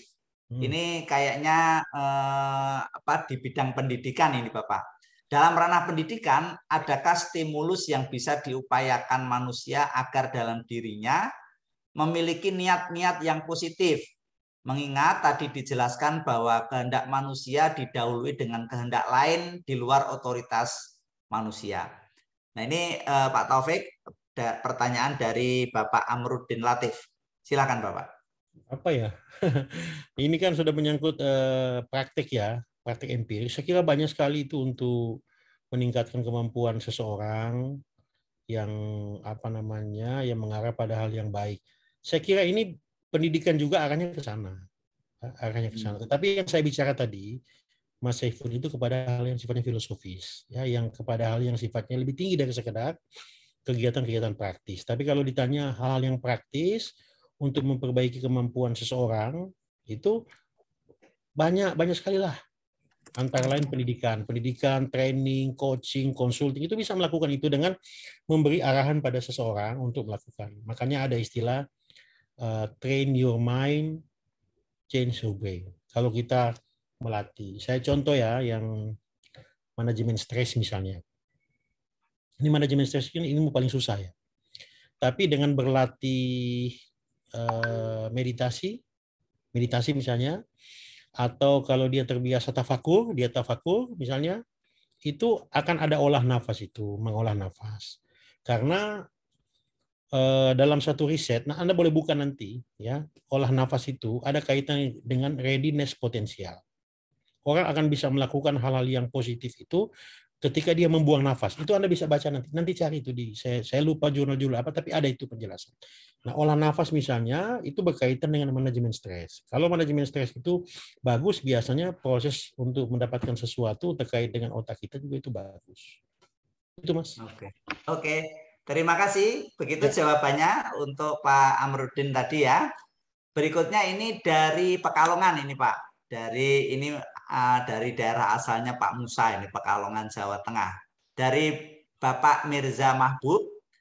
Nah ini curhat dulu tentang keresahan dari apa yang Pak Taufik jelaskan tadi, bahwa sebenarnya speechless mengikuti perkuliahan ini antara kaget dan ngeri. Yang saya ingin tanyakan, apakah ras manusia nantinya bisa punah atau digantikan oleh generasi AI, ya, Artificial Intelligence. Misalnya begini, peran perempuan nanti digantikan oleh robot. Para lelaki tidak tertarik lagi dengan perempuan, lebih memilih avatar sesuai dengan kesukaannya sendiri.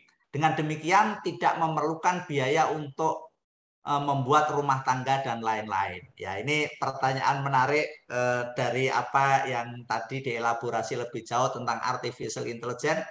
Ini Mas Mirza Mahbub punya keresahan, jangan-jangan fenomena ini nanti menjadi ancaman terhadap institusi keluarga,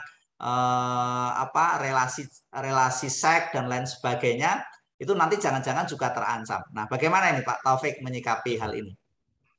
Sebenarnya kalau dilihat dari kacamata teori evolusi ya, Darwin secara umum evolusi, itu punahnya makhluk manusia itu ada tandanya, ada trennya. Ya. Meskipun makhluk juga yang lebih baik. Contoh, dulu kita mengenal Meganthropus erectus. Kita mengenal Pithecanthropus erectus. Lalu kita pernah mengenal Homo habilis. Homo habilis itu makhluk yang tidak seperti penampakan kita dengan otak yang kecil. Lalu ada Homo erectus, lalu ada Homo sapiens misalnya. Itu menjadi kita seperti hari ini. Nah, jadi dulu itu zaman berjuta-juta tahun ada makhluk yang tidak serupa dengan kita. Menurut kacamata teori evolusi, ada makhluk yang tidak serupa dengan kita. Kemudian makhluk ini hilang, lalu menjadi makhluk seperti hari ini yang lebih baik. Tentu yang dimaksud bukan monyet sini, bukan monyet seperti asumsi orang selama ini. Makhluk seperti kita, manusia tapi lebih canggih. Nah, ini ditandai dengan perubahan volume otak. Volume otak berkembang dari 500 cc sampai 1300 sampai 1500 cc hari ini. Makhluk pertama ini itu tidak mengenal bahasa dengan baik. Tapi begitu bertambah otaknya, volumenya, dia mengenal bahasa dengan lebih baik. Nah, saya coba gini ya, mungkin teman-teman yang ahli tafsir itu bisa membantu saya. Di Al-Quran itu ada digunakan dua kata untuk pengertian mencipta. Ya, wa iz qala rabbuka lil malaikat inni ja'ilu. Ada kata ja'ilu. Ketika Allah menjelaskan penciptaan manusia dipakai ja'ilu. Ja'ilu itu kalau baca di Ragib Isfahani, Mu'jam Mufradat itu di buku kamus bahasa Arab itu diterjemahkan sesuatu yang nothing, yang enggak ada menjadi something. Ya, sesuatu yang sudah ada tapi lebih baik. Makanya kalau lihat ayat ini, sebenarnya makhluk sebelum itu ada, tapi dibikin jadi lebih baik. Nah, itu dikonfirmasi oleh riset dalam bidang evolusi. Ada makhluk yang levelnya Homo habilis dan sebagainya, yang otaknya masih kecil, itu menjadi makhluk Homo sapiens kita yang otaknya 1500 cc. Yang sudah bisa canggih, bisa menghayal, bisa berpikir, ya dan sebagainya. Sementara kalau Allah hanya mengubah sesuatu yang dari tidak ada menjadi ada, dia gunakan kata halaka. Ya, digunakan kata halaka. Lakat karena apa namanya? Surat Al-Alaq tuh. Coba dibaca surat. Walaqad khalaqnal insana min sulalatin. Ini saya sengaja mengambil pendekatan ini untuk menjelaskan pada kita bahwa ada kemungkinan terjadi peralihan makhluk baru. Terbentuk makhluk baru. Mungkin makhluk itu cyborg. Sudah gabungan manusia dengan robot. Ya, sudah digabung. Kalau yang lalu kan terbatas, ini dia gabung. Ada kemungkinan itu karena hari ini penampakan itu ada walaupun masih di tentara pada satu legiun tertentu. Ada. Jadi bukan tidak mungkin ya udah berubah dunia ini udah 1 juta apa. Kalau lihat dari perkembangan Homo habilis ke Homo yang lain itu jutaan tahun, mungkin jutaan tahun yang akan datang.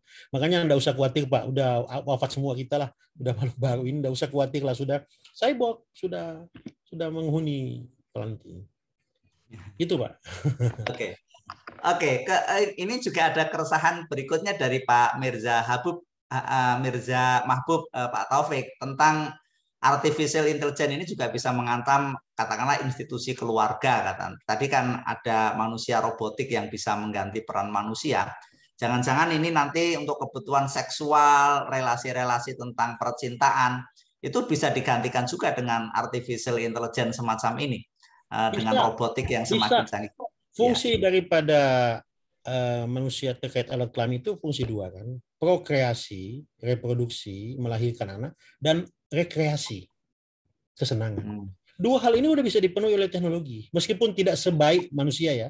Contoh untuk prokreasi, hubungan seksual untuk hal-hal yang menyenangkan, itu bisa dipenuhi dengan misalnya Jepang itu membuat perempuan-perempuan yang robot itu yang dibuat tiruan, tapi mirip manusia betul. Anda mau pilih yang seperti apa? Angelina Jolie kah? Luna Maya? Anda bisa pesan sana dan jadi teman tidur. Suaranya bisa dibikin. Anda puas secara seksual. Itu ada tuh namanya sex idol. Sex doll. Boneka seks, boneka partner untuk hubungan seks. Itu ada. Bisa diklik didapat. Kalau mau beli malah kita bisa pesan. Mirip istri kita, mirip suami bisa. Jepang kan bisa bikin itu. Kalau fungsinya untuk prokreasi. Kalau untuk rekreasi. Kalau fungsi prokreasi itu bayi tabung bisa loh sekarang. Bisa bikin bayi tabung. Anda tidak perlu memerlukan rahim yang sebetulnya rahim. Mungkin sekarang iya masih bisa dipindahkan dari tabung ke rahim. Tapi ke depan bisa tumbuh dalam rahim sendiri. Teknologi hari ini kalau saya lihat trennya memang mengerikan loh. Tren-tren ke arah itu ada. Para ahli melakukan hal yang radikal. Yang kita hari ini seperti yang 10 tahun lalu saya bilang, lalu ada yang bilang itu nggak mungkin dok. Ternyata hari ini terbukti. Jadi selalu itu ada. Nah, inilah sebabnya kita harus berubah. Agama pun dalam tafsir-tafsirnya itu memahami perkembangan ini harus disesuaikan. Bukan ayatnya, tafsirnya memahami ini harus disesuaikan. Karena perkembangan luar biasa. Luar biasa. Makanya fungsi keluarga itu mungkin terganggu nanti. Ada gangguan. Fungsi keluarga, suami istri tinggal satu rumah dengan anak, mungkin ada gangguan. Seperti hari ini udah ada gangguan loh. Udah banyak gangguan. Menikah dengan teknologi, menghasilkan anak dengan teknologi, macam-macam. Gitu, Mas. Iya, oke. Terima kasih Pak Taufik, luar biasa. Memang ini mungkin menjadi keresahan kita bersama ya, bahwa kehadiran teknologi ini memang selain bermanfaat juga menjadi ancaman untuk peradaban manusia. Itulah mungkin perlu dipertimbangkan perspektif moral ya. Mungkin filsafat moral bisa bekerja untuk mengkritisi itu, karena teknologi secanggih apapun itu dimensi etiknya kadang menjadi problem. Nah, untuk menyemarakkan dialog ini ada lagi lanjutan yang juga bertanya ini dari Pak Kholik Ashuri, Pak Taufik. Ini bertanya tentang persoalan kehendak bebas manusia. Tadi Pak Taufik menyinggung bahwa di dalam kajian Islam ada dua aliran besar, ada Jabariyah, Qadariyah. Ini Pak Kholik Ashuri berpendapat bahwa manusia itu bila kita pikir lebih jauh tampaknya tidak memiliki kehendak bebas atau Jabariyah. Hanya saja secara lahiriah memiliki kehendak bebas, tapi tampaknya sebatas berputar pada takdir yang sudah ditetapkan. Kira-kira apakah begitu pemahamannya? Mohon pencerahan Pak Taufik. Mungkin sekedar untuk menambahkan juga suaranya pertanyaan. putus, Mas. Putus tadi, diulang. Oke. Ya, apakah masih putus-putus Bapak? Sedikit lagi coba. Halo. Halo. Apakah sip, bagus. Ya. Ini ada pertanyaan dari Pak Kholik Ashuri menyinggung persoalan tentang kehendak bebas manusia. Di dalam aliran Islam kan ada dua aliran besar, yaitu Jabariyah dan Qadariyah. Termasuk Jabariyah itu ada predestination dan lain-lain. Berarti manusia sesungguhnya tidak bebas. Tetapi secara lahiriah, menurut pemahaman Pak Kholik Ashuri ini memiliki kehendak bebas. Tapi tampaknya sebatas hanya berputar pada persoalan takdir yang sudah ditetapkan. Nah, ini mohon pencerahannya dari Pak Taufik tentang persoalan kehendak bebas ini kembali.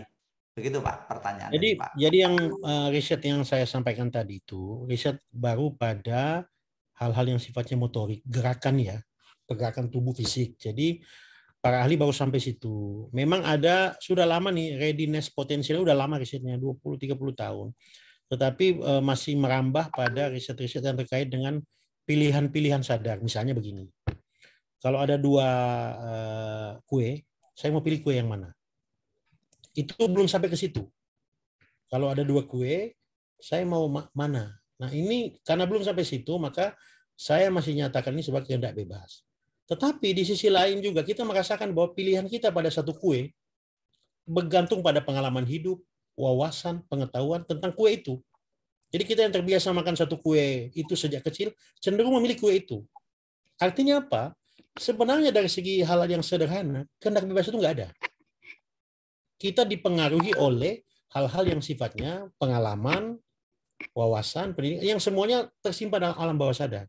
Tapi saya belum berani menyatakan bahwa secara mutlak bahwa kita nggak punya kehendak bebas. Saya belum sampai di situ ya. Saya baru sampai di menyatakan bahwa beberapa hal terkait di motorik maupun pilihan-pilihan tertentu itu kita dikondisikan. Misalnya mengapa kita memilih blue jeans ketimbang tira, ya, atau McG misalnya. Kenapa kita pilih itu? Itu biasa dikondisikan alam bawah sadar, sesuatu yang dari kecil atau dari dulu sudah Jadi kita waktu memilih kue atau jeans ini itu selalu dalam keadaan predestinasi, itu nggak ada pilihan bebas di situ. Tapi itu baru pada level-level yang simpel. Saya belum sampai menyatakan bahwa kita nggak punya sama sekali. Meskipun memang dalam Islam ini kan sampai hari ini jadi pertanyaan yang luar biasa tuh. Apakah kita ini menjalani takdir aja atau dalam batas mana?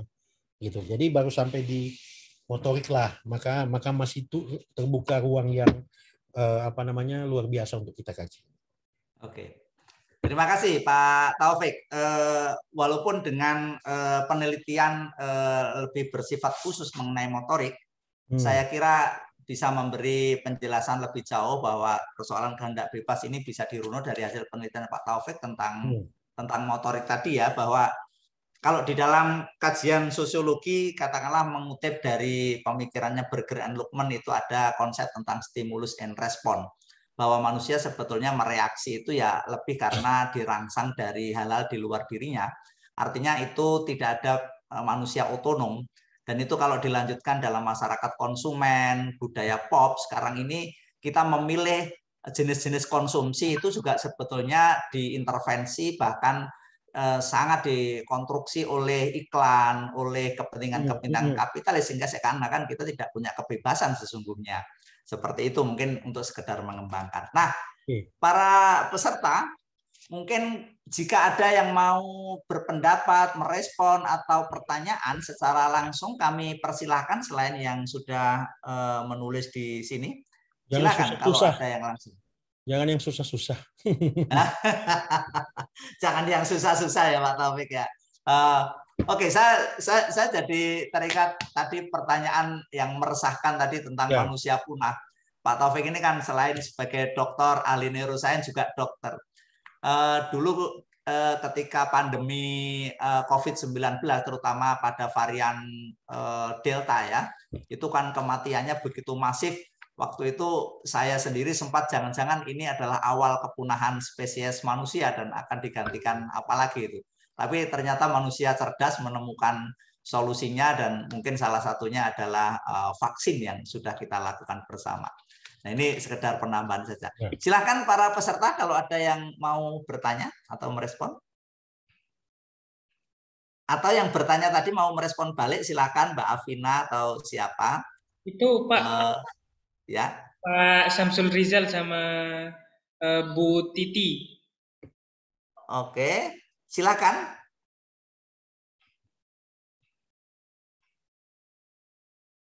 Coba dulu.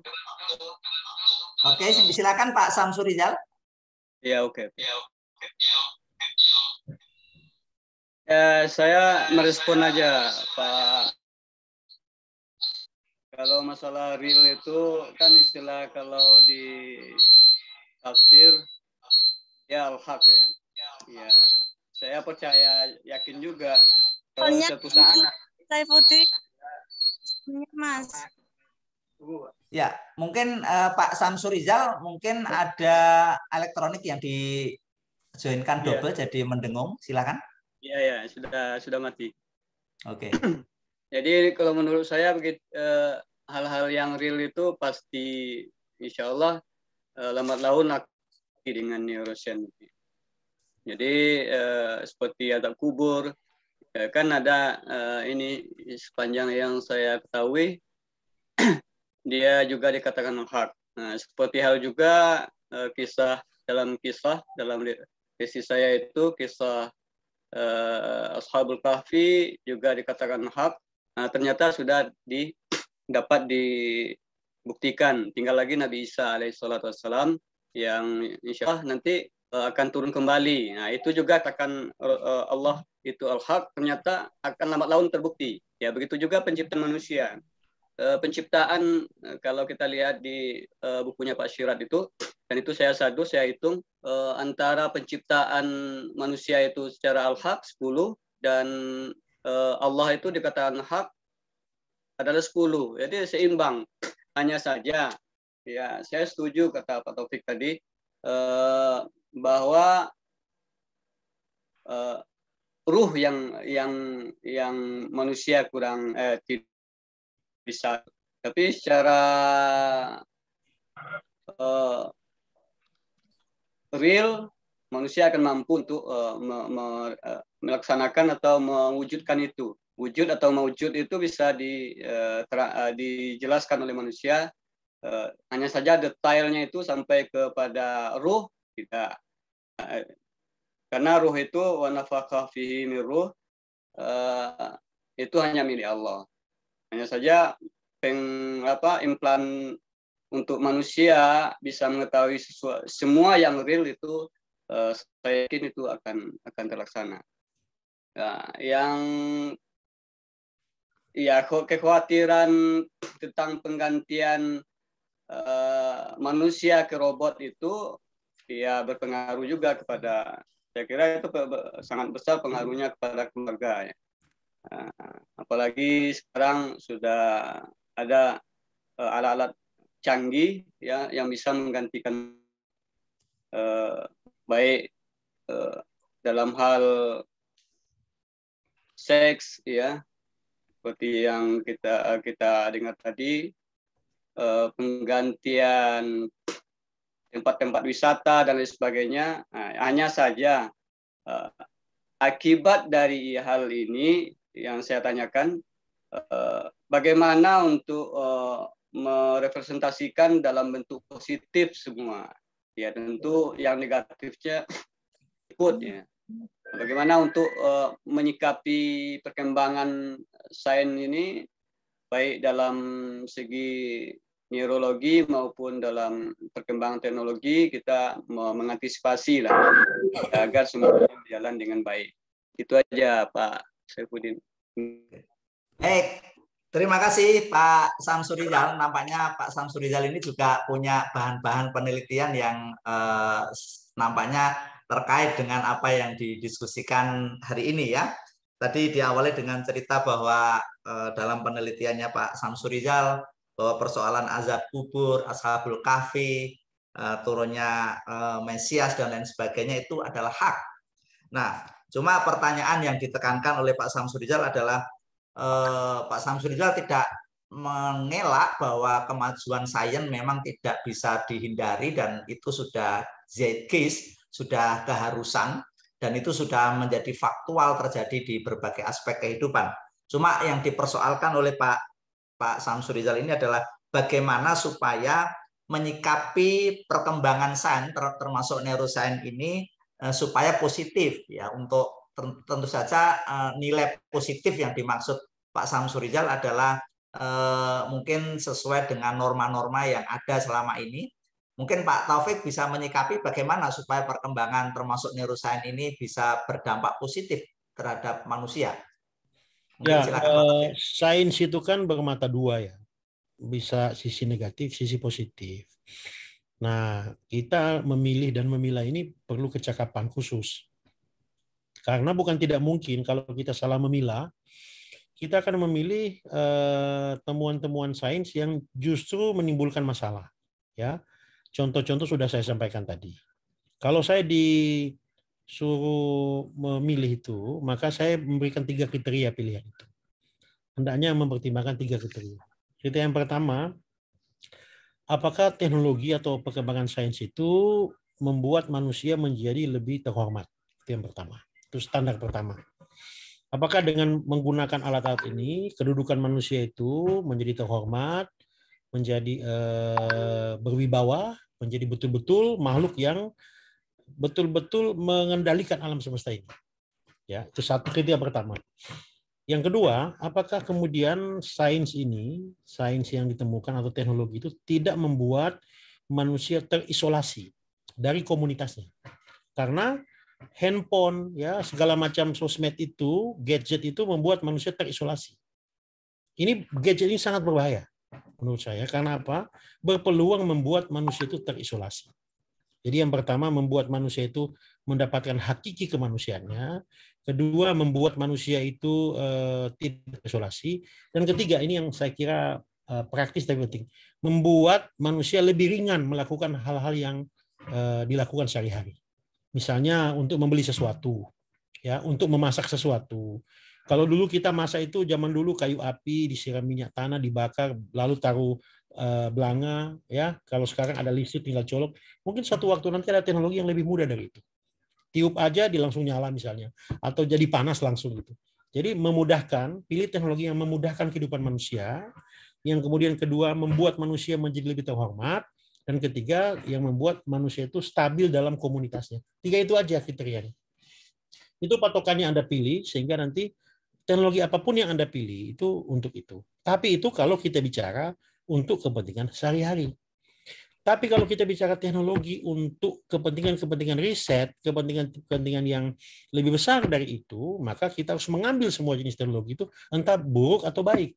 Kemudian kita mengolah sedemikian rupa sehingga meminimalisir sisi buruknya ketimbang sisi baiknya. Di kedokteran itu banyak sekali teknologi-teknologi canggih yang disebut dengan digital health, digital medicine ya hari ini yang berkembang. Dokter tidak lagi bertemu dengan pasiennya, tetapi kemudian bisa berkontak, bisa bicara, tapi itu kan mengurangi aspek emosional dalam pertemuan-pertemuan seperti itu. Itu Mas 3 kriteria aja. Oke. Terima kasih, singkat jawabnya, tapi saya kira cukup tepat sekali dan sebetulnya secara konseptual ini terkorelasi dengan pemikiran-pemikiran besar ya yang dijelaskan oleh Pak Taufik, seperti bagaimana cara supaya menyikapi sains itu lebih positif, memberikan 3 trik, yaitu bagaimana mempersoalkan tentang bagaimana makna hakiki manusia, apakah sains bisa membawa ke situ atau tidak. Kedua tentang bagaimana supaya tidak terisolasi. Saya jadi ingat tentang konsepnya Habermas, bahwa hakikat manusia itu adalah makhluk interaktif. Jadi disitulah nilai penting dari manusia itu ketika berinteraksi dengan orang lain. Dan ini nampaknya betul yang disampaikan Pak Taufik. Dan terakhir adalah tentang apakah teknologi itu membuat manusia hidupnya menjadi semakin mudah atau tidak, atau menjadi semakin praktis atau tidak. Teori tentang utilitas. Terima kasih Pak Taufik. Ya. Berikutnya ini masih ada waktu, silakan. Ya baik Pak Moderator, suara saya bisa terdengar dengan jelas Pak? Sangat jelas Mbak Titi Rahmiatri Putri. Terima kasih. Sebelumnya Assalamualaikum warahmatullahi wabarakatuh. Terima kasih yang saya hormati ya Bapak narasumber ya Bapak Taufik dan semua panitia, termasuk juga Bapak Moderator yang sudah memberikan kesempatan untuk mengikuti kegiatan pada pagi hari ini yang luar biasa menurut saya materinya. Di sini saya karena bukan background hukum ya Pak Taufik, bukan background kedokteran tapi saya background hukum, jadi tadi mencerna materinya agak pelan-pelan, tapi alhamdulillah Pak Taufik menyampaikannya dengan bahasa yang sederhana, jadi saya mudah memahaminya. Sebenarnya saya masih penasaran Pak, dari manakah gelombang stimulus yang sebelum niat tadi atau yang pre-niat itu, saya masih penasaran itu gelombang dari mana seperti itu. Cuma kalau dibandingkan dengan manusia robot, tentunya kalau saya secara pribadi menyampaikan manusia robot ini dapat kita sebut sebagai manusia yang tidak bebas. Karena apa? Dia diciptakan oleh manusia. Manusia robotnya diciptakan oleh manusia. Dan kalau tadi saya melihat penjelasan Pak Taufik, kita juga masih bingung nih, apakah benar-benar manusia murni tersendiri itu benar-benar bebas atau tidak. Sehingga saya menyimpulkan ya manusia robot itu bukan manusia yang bebas, karena emosinya, memorinya, cara berpikirnya pastinya udah didikte dari penciptanya itu manusia itu sendiri. Dan pertanyaan saya adalah, jika dikaitkan, Pak, mohon Pak Taufik bisa membantu saya atas kebingungan saya ini, bisa nggak robot itu berfilsafat, Pak? Karena kalau kita berfilsafat, tentu kita butuh berargumen. Ketika kita berargumen, tentu kita butuh berpikir kritis. Nah, saya pernah baca seperti itu dari seorang filsuf juga yang di Indonesia, artikelnya menyatakan waktu itu kalau nggak salah saya ada menyatakan filsuf Indonesia menyatakan bahwa intelektual manusia dengan robot pastinya berbeda, dan robot terbatas intelektualnya. Karena apa? Karena robot mungkin dia bisa berargumen, tapi argumen atau berpikir kritisnya dalam hal bersifat kuantitatif, berbeda dengan manusia yang kita bisa berpikir sampai ke akar-akarnya dan memang ya berpikir kritis seperti itu. Nah, mungkin singkatnya seperti itu Pak, termasuk juga karena kan kita tahu berfilsafat ini kan kita berpikir, mencari atau berpetualang ya, kita bagaimana mencari sumber atau bagaimana yang hal ini itu seharusnya, termasuk juga dalam hal nurani. Karena kalau mungkin kita sebagai manusia yang murni ciptaan dari Tuhan, nurani kita dapatkan dari Tuhan kita yang Maha Kuasa, seperti itu. Nah, sedangkan kalau manusia robot itu nuraninya, saya nggak tahu apakah bisa disebut robot itu punya nurani atau tidak.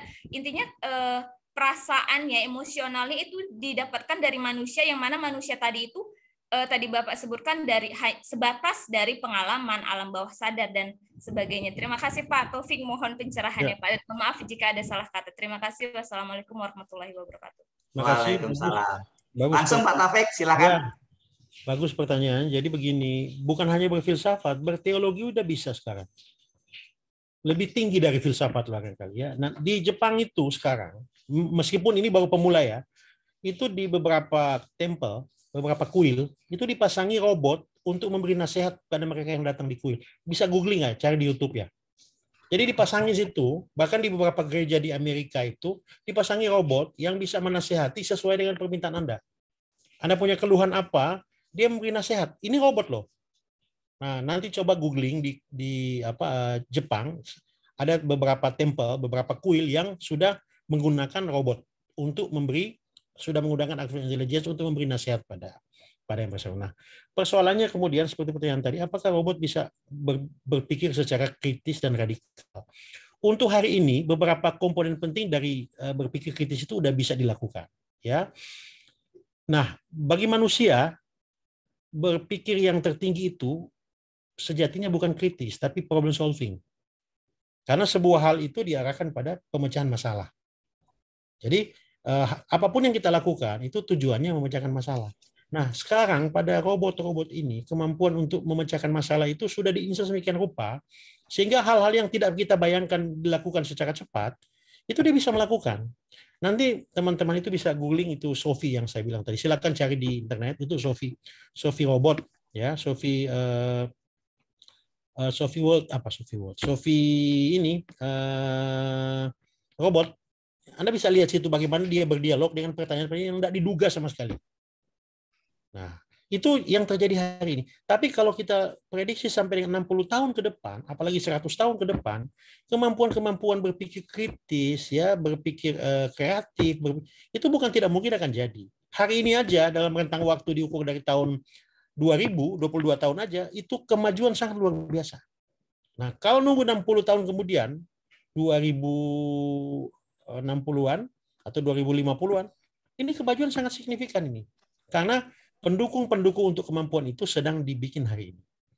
Hanya seperti Anda juga, saya berkeyakinan bahwa pasti ada sesuatu yang tidak bisa dicontek oleh robot ini. Adalah sesuatu pada manusia yang untuk kemampuan ini tidak bisa dicontek. Tapi saya belum tahu itu apa. Kalau kemampuan-kemampuan praktis sehari-hari, kemampuan-kemampuan kognitif itu hampir total dipenuhi. Hanya yang belum bisa dipenuhi oleh robot itu, oleh artificial intelligence itu adalah terkait dengan kemampuan-kemampuan emosi.